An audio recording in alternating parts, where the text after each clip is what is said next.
China's president urges Trump to use restraint over North Korea.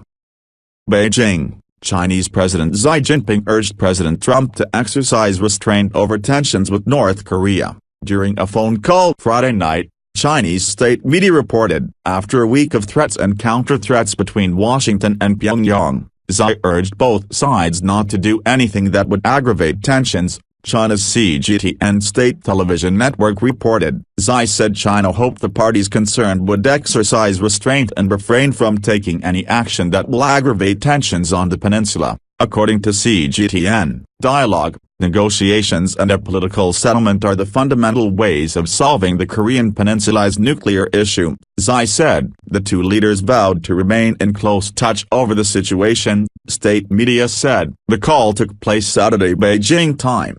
Trump is scheduled to visit China later this year. China has viewed the rising tensions between Washington and Pyongyang with some alarm, and has repeatedly urged dialogue to lower tensions. Although China supported stiffer United Nations sanctions last weekend after repeated North Korean missile tests, Chinese officials also want a restart of six-party talks, which stalled in 2009. Those talks would involve North and South Korea, the United States, China, Russia and Japan.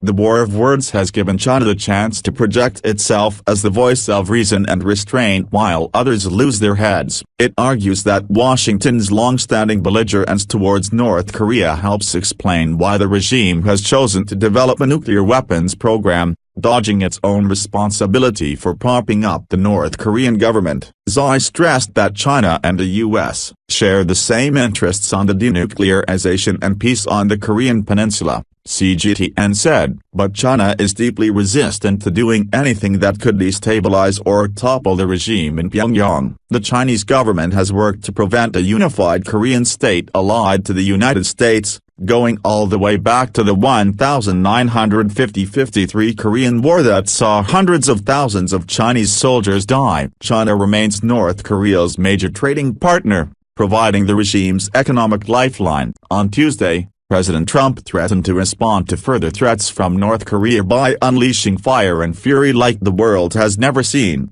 Pyongyang in turn said it could strike the U.S. territory of Guam in the Western Pacific with ballistic missiles. In his latest salvos in the war of words, Trump said Friday that the U.S. military was locked and loaded and that North Korea would truly regret it if it attacked Guam. In an editorial on Friday, China's state-owned Global Times newspaper warned that China won't come to North Korea's aid if it launches missiles threatening U.S. soil and there is retaliation, but that China would intervene if Washington strikes first. China should also make clear that if North Korea launches missiles that threaten U.S. soil first and the U.S. retaliates, China will stay neutral, the Global Times wrote. If the U.S. and South Korea carry out strikes and try to overthrow the North Korean regime and change the political pattern of the Korean peninsula, China will prevent them from doing so.